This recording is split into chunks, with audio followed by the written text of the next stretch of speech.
अगर उसी दिन तुम यरूशलेम की सड़कों पर होते तो क्या देखते?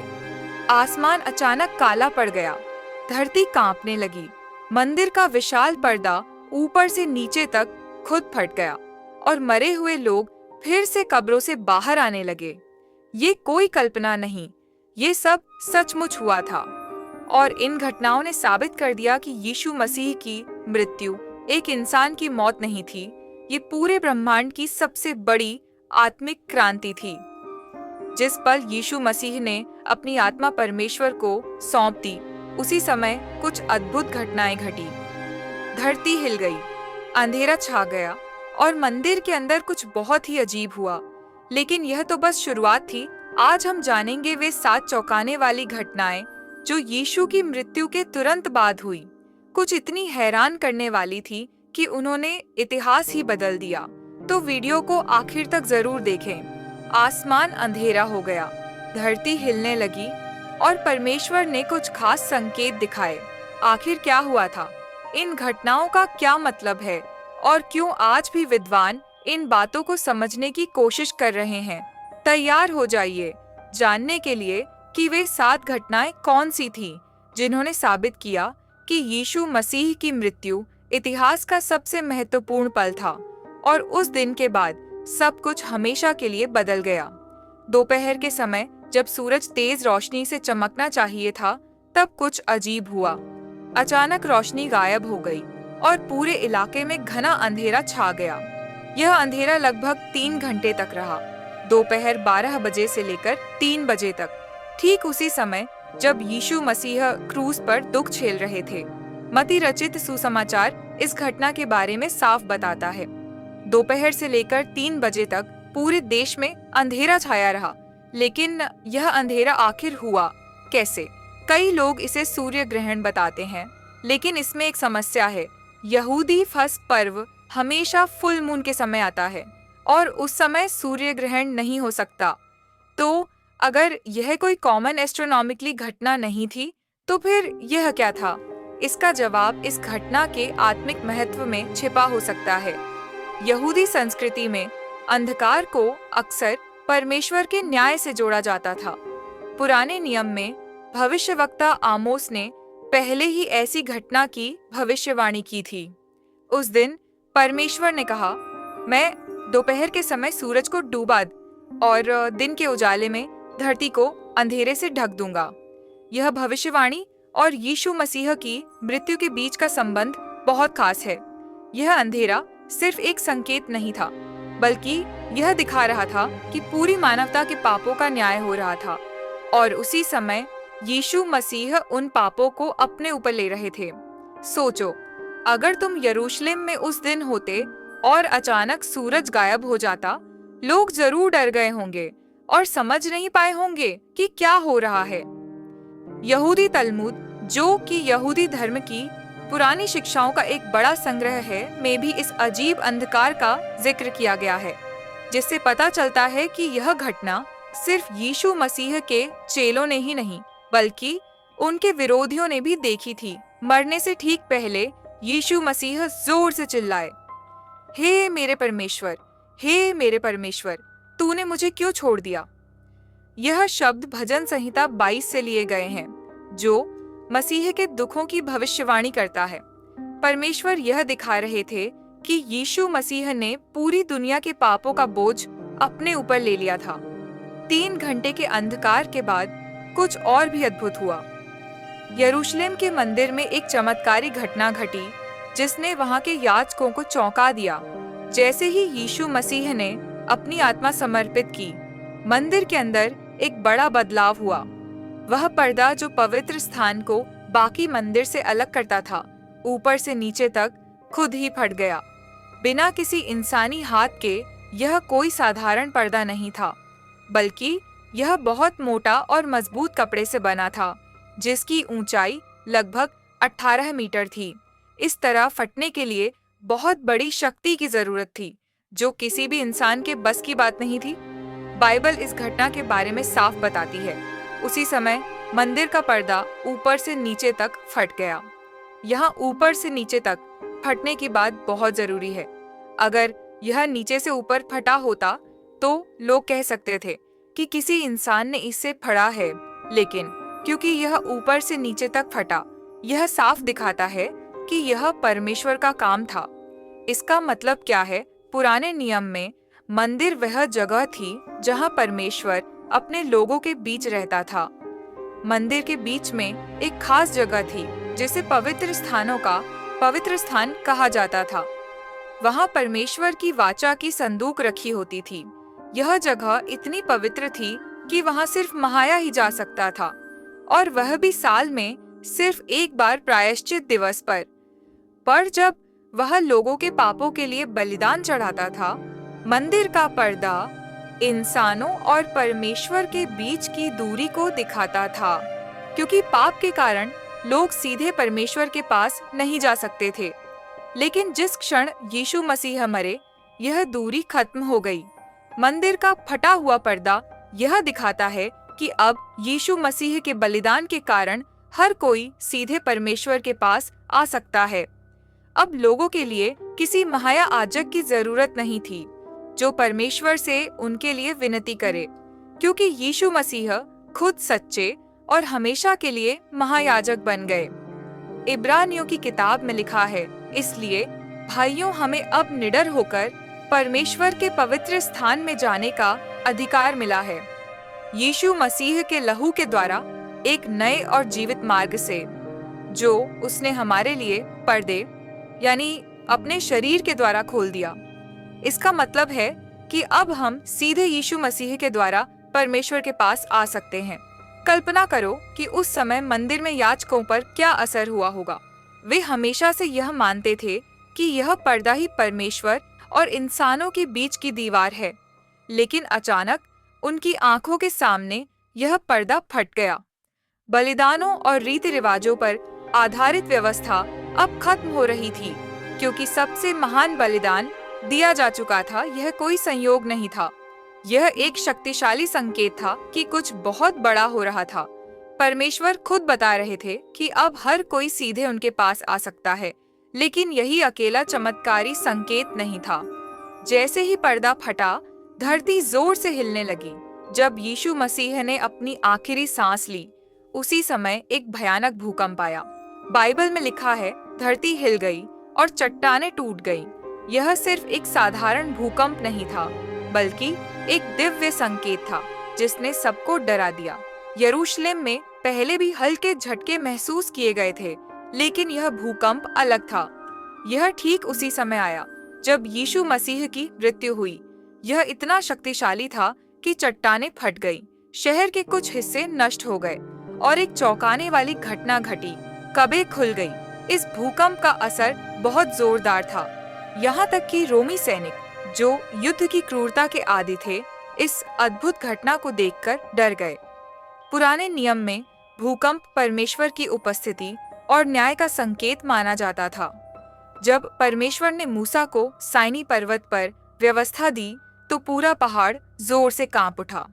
भविष्यवक्ता हुम ने कहा था, धरती उसकी उपस्थिति में कांप उठती है, संसार और उसमें रहने वाले सभी लोग थरथरा जाते हैं। अब जब यीशु मसीह ने अपनी जान दी, तो धरती ने फिर से परमेश्वर की इस अद्भुत घटना पर प्रतिक्रिया दी। इस भूकंप का बहुत गहरा मतलब था। यह दिखा रहा था कि पुरानी व्यवस्था खत्म हो रही थी और नई व्यवस्था शुरू हो रही थी। मंदिर बलिदान और पुराने नियम की रस्में अब मसीह के लहू में नए वाचा से बदल दी गई थी। आत्मिक दुनिया में कुछ बहुत बड़ा हो रहा था और पूरी सृष्टि इस पर प्रतिक्रिया दे रही थी। इसके अलावा यह भूकंप दिखाता था कि यीशु मसीह की मृत्यु हार नहीं, बल्कि जीत थी। धरती सिर्फ यीशु मसीह के दुख के कारण नहीं कांपी, बल्कि यह घोषणा कर रही थी कि कुछ अद्भुत होने वाला था। 3 दिन बाद एक और भूकंप आया। इस बार यीशु मसीह के पुनरुत्थान के समय। कल्पना करो कि तुम यरूशलेम में हो। अचानक आसमान अंधेरा हो जाता है, मंदिर का पर्दा फट जाता है और जमीन हिलने लगती है। घर कांपने लगते हैं, चट्टानें टूट जाती हैं, लोग डर से इधर उधर भागने लगते हैं, हर कोई घबरा जाता है। यह घटना उन सभी के लिए यादगार बन गई। यहाँ तक कि उन धार्मिक नेताओं के लिए भी जिन्होंने यीशु मसीह को मौत की सजा दी थी, अब वे इस सच्चाई को नकार नहीं सकते थे कि कुछ अद्भुत घटित हो रहा था। लेकिन भूकंप ही अकेली अलौकिक घटना नहीं थी। उस दिन कुछ और भी ज्यादा डरावना हुआ। कब्रें खुल गई और मरे हुए लोग फिर से जीवित हो गए। अगर अचानक अंधेरा छा जाना, मंदिर का पर्दा फट जाना और भूकंप आना पहले से ही चौंकाने वाली घटनाएं थीं, तो जो इसके बाद हुआ वह और भी आश्चर्यजनक था। बाइबल बताती है कि जिस पल यीशु मसीह ने प्राण त्यागे, कब्र खुल गई और कई मरे हुए लोग फिर से जीवित हो गए।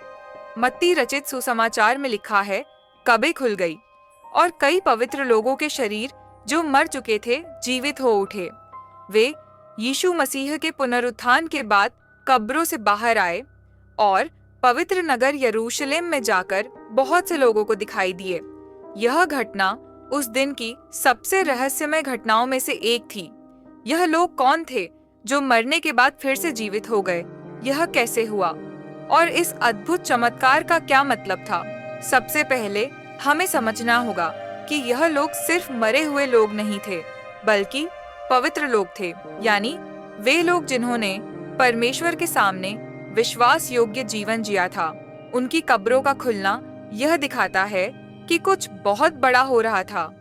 यीशु मसीह की मृत्यु पर उसकी जीत पहले ही दिखाई देने लगी थी।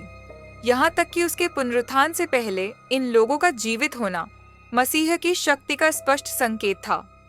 यीशु मसीह ने कहा था, मैं पुनरुत्थान और जीवन हूँ। जो मुझ पर विश्वास करता है वह मरने के बाद भी जीवित रहेगा। जिस पल यीशु मसीह ने प्राण त्यागे, उसी समय यह शक्ति खुलकर दिखने लगी। लेकिन मत्ती की गवाही में एक रोचक बात है। लिखा है कि यह लोग यीशु मसीह के पुनरुत्थान के बाद कब्रों से बाहर आए। इसका मतलब यह है कि मसीह का पुनरुत्थान सबसे महत्वपूर्ण घटना थी और यह जीवित हुए लोग इसके गवाह बने। वे यरूशलेम गए और बहुत से लोगों को दिखाई दिए, जिससे यह साबित हुआ कि कुछ असाधारण हो रहा था। सोचिए, यह कितना अद्भुत था। परिवार और दोस्त उन लोगों को चलते फिरते देख रहे थे जो कई सालों से मरे हुए थे। यह देखकर लोगों में हलचल मच गई होगी। इनमें से कुछ लोग शायद याजकों और धर्मगुरुओं के जानने वाले भी रहे होंगे। इतने साफ संकेत को कोई कैसे नकार सकता था? यह संकेत बहुत गहरा था। पुराने नियम में भविष्यवक्ताओं ने कहा था कि एक दिन परमेश्वर मरे हुए लोगों को फिर से जीवित करेगा। भविष्यवक्ता यजके ने सूखी हड्डियों की घाटी का दर्शन देखा, जहां हड्डियां फिर से जीवित हो गईं। मैं तुम में अपनी आत्मा डालूंगा और तुम जीवित हो जाओगे। अब यीशु मसीह की मृत्यु के समय यह शक्ति सचमुच प्रकट हो रही थी। यह घटना उन सभी के लिए एक झलक थी जो मसीह पर विश्वास करते हैं। मृतकों का जी उठना सिर्फ एक दूर की आशा नहीं थी, यह सच में पूरा होना शुरू हो गया था। जो पवित्र लोग जी उठे थे, वे इस बात का संकेत थे कि भविष्य में मसीह में विश्वास रखने वाले सभी लोग हमेशा के लिए जीवित किए जाएंगे। लेकिन यह अकेला चौंकाने वाला संकेत नहीं था। उसी समय एक अजीब घटना घटी। एक रोमी सैनिक ने ऐसा बयान दिया जिससे उसकी पूरी जिंदगी बदल गई। रोमी सैनिकों के लिए फांसी देना आम बात थी। अपराधियों को क्रूज पर चढ़ाना उनके काम का हिस्सा था। लेकिन उस दिन कुछ अलग हुआ। जो एक सामान्य मृत्यु दंड लग रहा था, वह जल्द ही एक अलौकिक घटना में बदल गया। यह देखकर वे कठोर दिल वाले सैनिक भी डर गए। उनमें एक सूबेदार था जो लगभग 100 सैनिकों का अधिकारी था।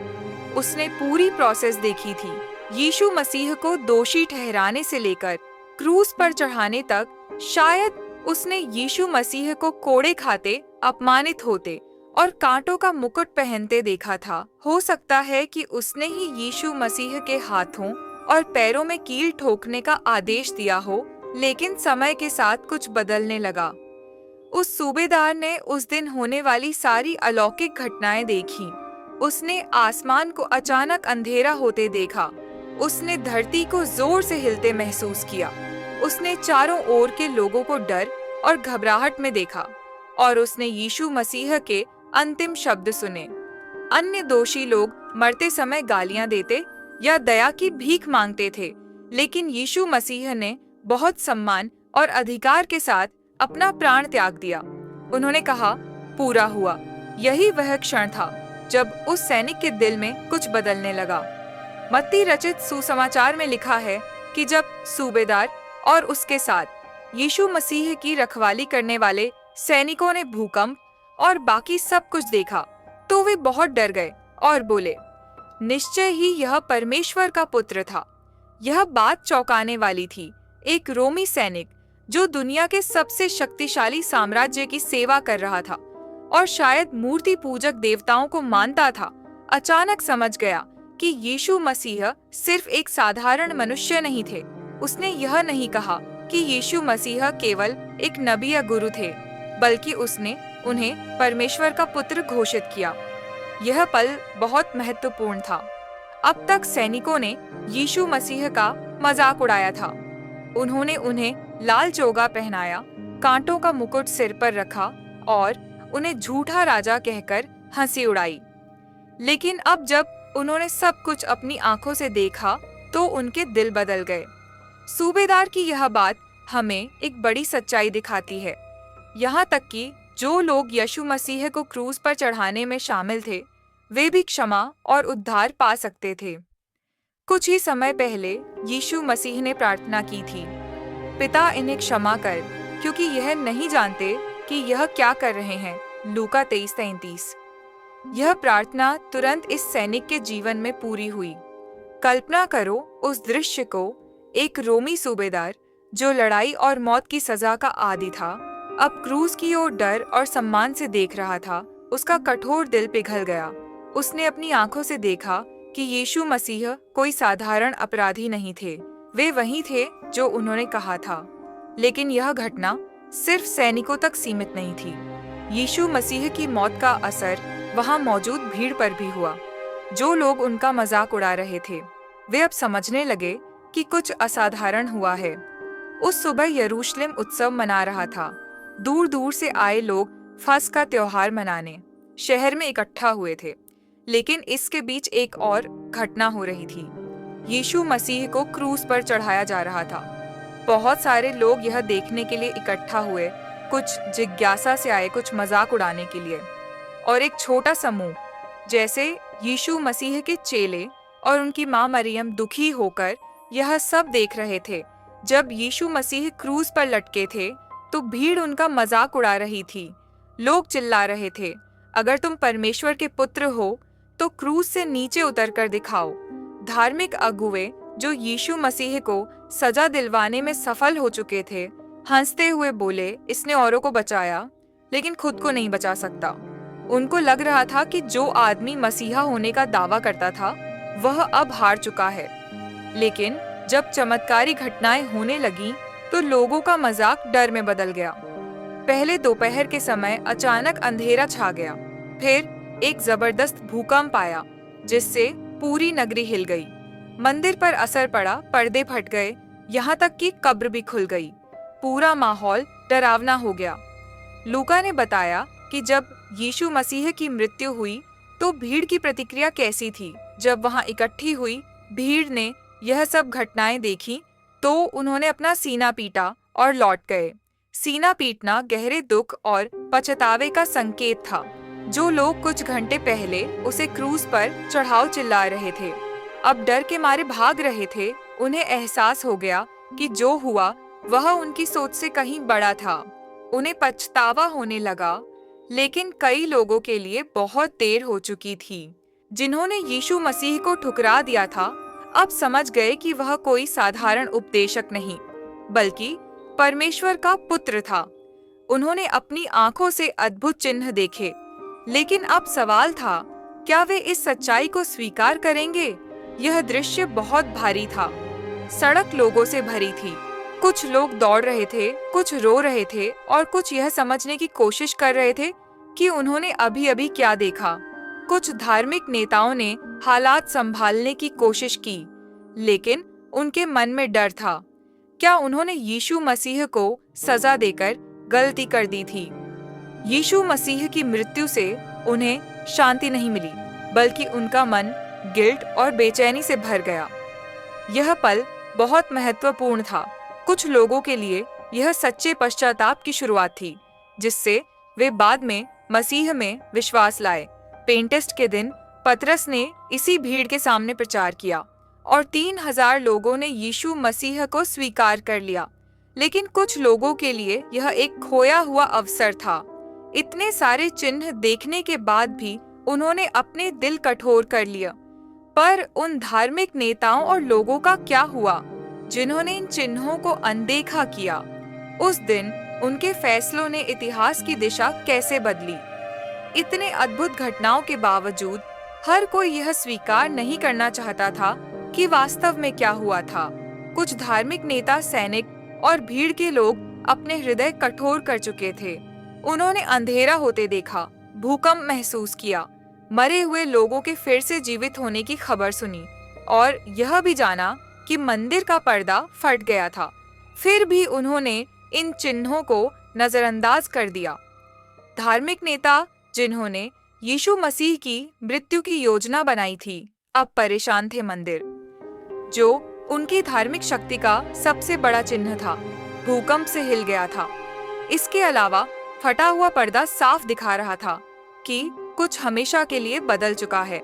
समस्या यह थी कि अगर वे इसे मान लेते तो उन्हें स्वीकार करना पड़ता कि उन्होंने परमेश्वर के पुत्र को अन्यायपूर्वक मृत्यु दिलवाई।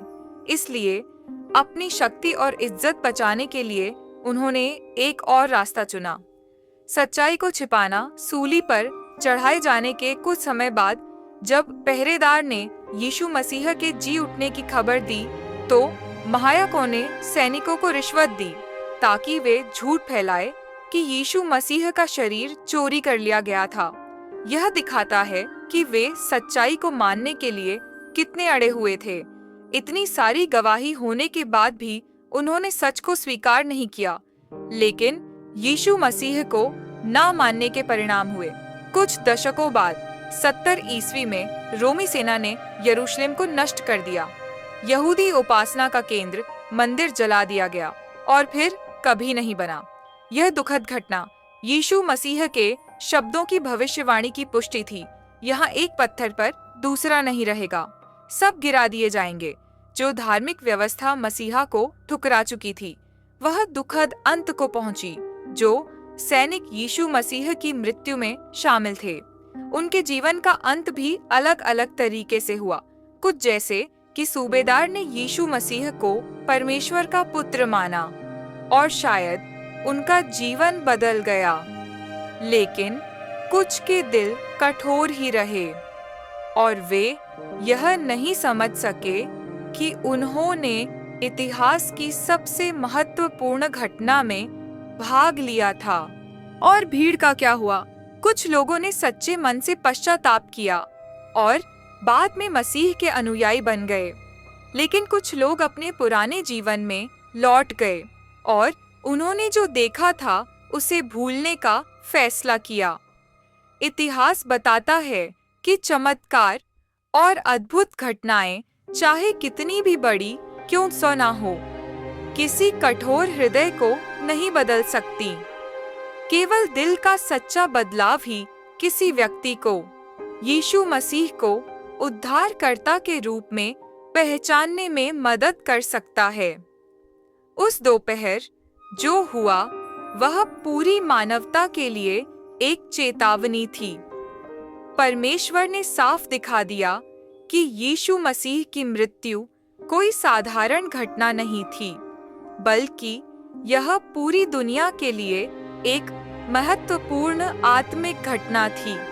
जिन्होंने इन संकेतों को अनदेखा किया, उन्होंने अपने जीवन का सबसे बड़ा अवसर खो दिया, परमेश्वर के पुत्र को पहचानने और उसका अनुसरण करने का अवसर।